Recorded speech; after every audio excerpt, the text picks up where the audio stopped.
This is ridiculous. Last month, we told you about a community in Northeast Connecticut that alleges their neighbor is destroying some of their homes and businesses.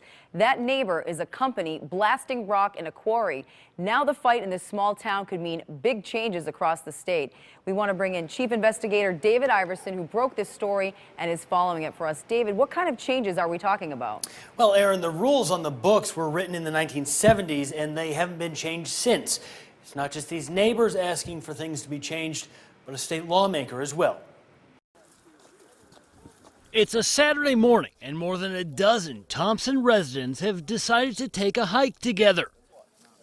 Not in the woods, but in a rock quarry. They're getting an up-close look at what they're blaming for damaging some of their homes and businesses. And when they blast over there, the whole place shakes. The News 8 investigators were shown 10 homes around the blasting site. Neighbors showed us cracks in walls and windows that they blame on the blasting. We had to put all these supports in here to support the floor. Town leaders set up this walk to see the blasting site firsthand. After the complaints, they put the company's permit on hold. It's probably too close, and maybe they should control the blast a lot more. It's not an isolated event. This is actually an issue that has affected people across the state. State Senator Art Lanier says there's room to update how these companies are allowed to operate in Connecticut. There's dozens of communities that have issues with blasting. He says he plans to introduce a bill to create stricter rules to prevent problems like this from popping up again.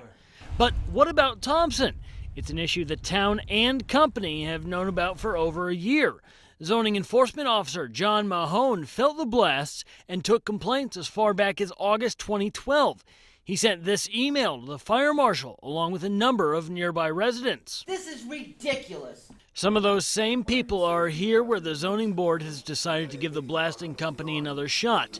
They will set up seismographs for anyone who asks for them, set off a test blast, and measure what damage there is to nearby buildings, if any. If everyone's happy, the blasting will resume like it had been.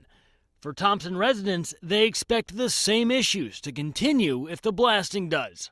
They are big money doing whatever they please. Right now, they're required to put these seismographs just 200 feet from the blast site, and that's one of the things lawmakers are now looking to see if there's room for change. Aaron?